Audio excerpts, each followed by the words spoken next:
Perché è interessante parlare delle scale modali per la diatonica? Perché ci possono essere tanti esercizi, anche semplici. Oggi ne vedremo uno abbastanza semplice che permette di esplorare 7 modi differenti con la stessa armonica e con le stesse note. Cioè proviamo a fare un esercizio suonando le note di una scala maggiore di Do e applicarla a 7 modi differenti e quindi a 7 scale differenti. In pratica che cosa sono le scale modali? Le scale modali delle scale che sono derivate da una scala principale, ad esempio la scala maggiore di Do, per esempio prendiamo quindi Do, Re, Mi, Fa, Sol, La, Si, Do. A partire da ogni singola nota vengono derivate altre note che compongono la scala modale. Quindi armonizzando ogni nota di partenza, quindi ogni accordo possibile ottenibile da ogni grado della scala, possiamo ottenere 7 modi e quindi 7 scale. In pratica queste scale hanno tutte le stesse note. Se noi prendiamo in riferimento la scala maggiore di Do, partendo dal Do finendo al Si, questa è una scala che viene comunemente detta scala ionica, che è la scala maggiore, no? E poi ne derivano da questa, quindi partendo dal secondo grado, quindi dal Re, Mi, Fa, Sol, La, Si, Do, Re. Questa è un'altra scala che si chiama scala dorica, che è in minore. Sì. E di conseguenza tutte le altre vengono create. Ciò che cambia è l'intervallo. Esattamente. Per cui se partiamo dal primo grado, quindi di Do, abbiamo un intervallo che è maggiore, quindi abbiamo la scala ionica. Poi abbiamo, partendo dal secondo grado, quindi dal Re, abbiamo una scala dorica e quindi ha un intervallo minore. E poi abbiamo il Mi, che genera quindi il modo frigio, che ha un intervallo minore. Poi abbiamo il Fa, dove invece è un modo maggiore, abbiamo il modo lidio. Poi abbiamo di nuovo un altro modo maggiore che è il Sol, e in questo caso abbiamo il modo misolidio. Il La, che genera dal sesto grado, che invece è un modo minore. E il settimo grado, che è il Si, che genera un modo locrio, che è diminuito. Diminuito, perfettamente. Intanto le scale modali senza un contesto armonico non ha senso parlare, cioè gli esercizi che si dovrebbero fare sono tutti esercizi fatti con delle basi, infatti metteremo anche a disposizione delle basi già pronte che possono essere d'aiuto, perché senza un contesto armonico, cioè quindi senza un giro, senza una base musicale, quello che noi facciamo è sempre la stessa scala di Do.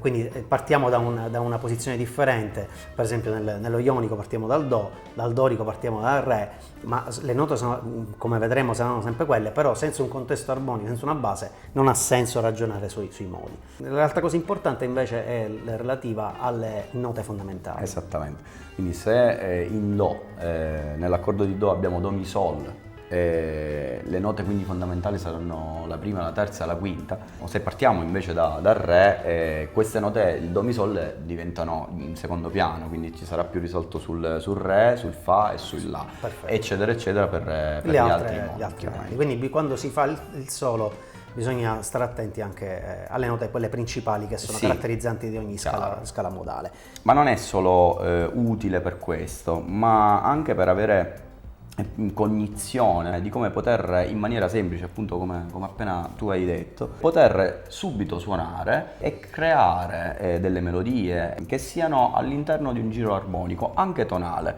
non per forza con delle variazioni. Sì. Infatti le scale modali quando è che si usano? Si usano per due principali motivi. Uno è quello quando in un giro armonico, in un brano che noi stiamo suonando, si esce fuori dal tono stesso, quindi per esempio se abbiamo per esempio un giro armonico e poi abbiamo degli accordi, per esempio Do, La minore, Re minore, Sol settima, ovviamente lì possiamo suonare con una scala di Do maggiore tranquillamente, però capita la necessità che c'è un accordo, spunta un accordo per esempio di Si bemolle, lì ovviamente potrebbe tornarci utile studiare le scale modali, perché mentalmente viene più facile schematizzare quale scala poter utilizzare in base anche a quell'accordo. Anche perché rispetto agli accordi che hai detto tu, una cosa che è importante ricordare è che non dobbiamo, se ci troviamo questi accordi dinanzi, solo questi accordi, non dobbiamo suonare delle scale differenti.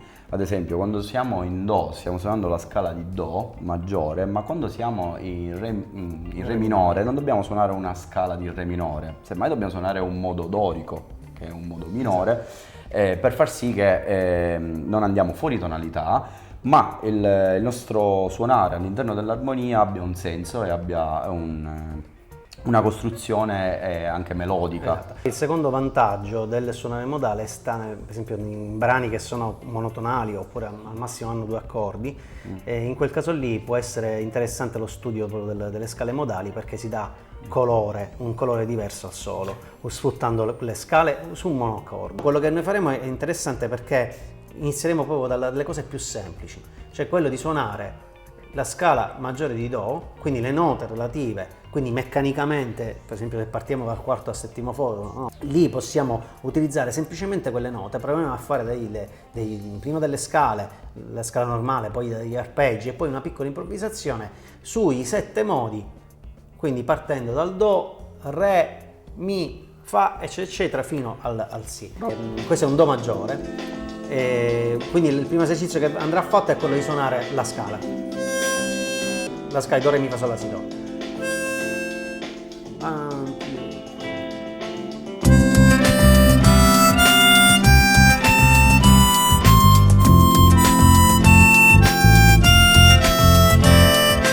Partendo dal quarto soffiato. Partendo dal quarto soffiato. Se invece prendiamo la scala dorica in Re, che è una scala prettamente minore, quindi in questo caso qua faremo le stesse note precedenti che abbiamo fatto, però questa volta partiremo dal secondo grado che è un Re. Quindi.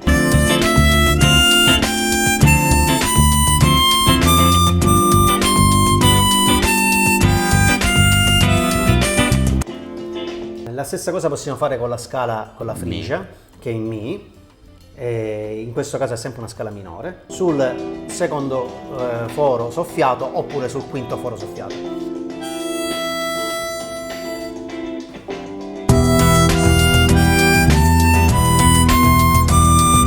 Da lì in successione si possono fare tutte le scale, quindi bisogna suonare sempre, ed è molto divertente perché comunque si suonano note abbastanza semplici, però contemporaneamente si capisce intanto su quanti modi si può suonare con una semplice scala e con un'armonica soltanto. Esatto. Poi il passaggio successivo è quello di usare degli intervalli, fare delle scale un po' più complesse, fare gli intervalli o improvvisare. Sarebbe anche interessante improvvisare soltanto su queste note. E proviamo sul primo modo, quindi il modo ionico. Ok.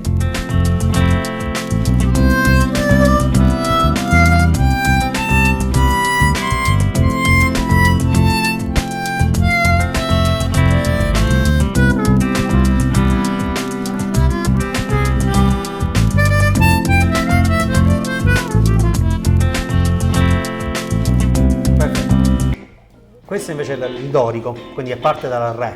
Ok, un Re minore. Re minore. Dorico. Ok.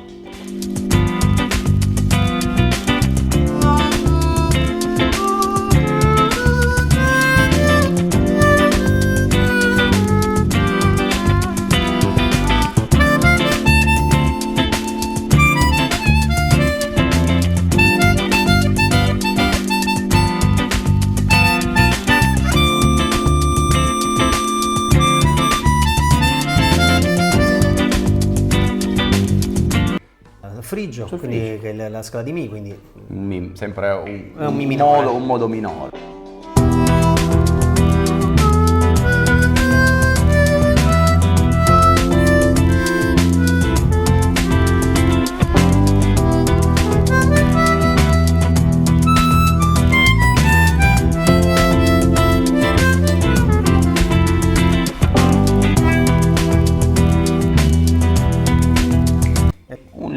Questo è il lidio, quindi partendo dal Fa.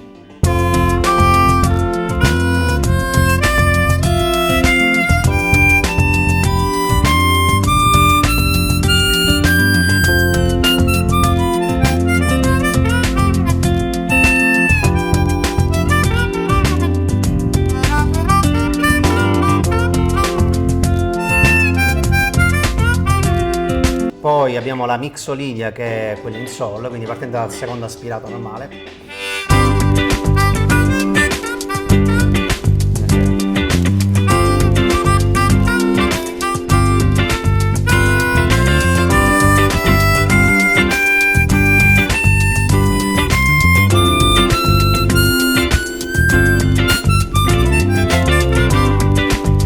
Questa è quella più facile perché è quella che solitamente si usa nel blues. Quindi il sesto grado è un eolio, quindi in La minore.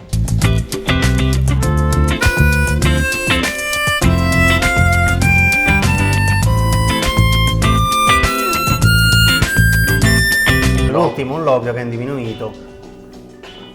Particolare. Sì, molto Tonalità molto particolare. particolare.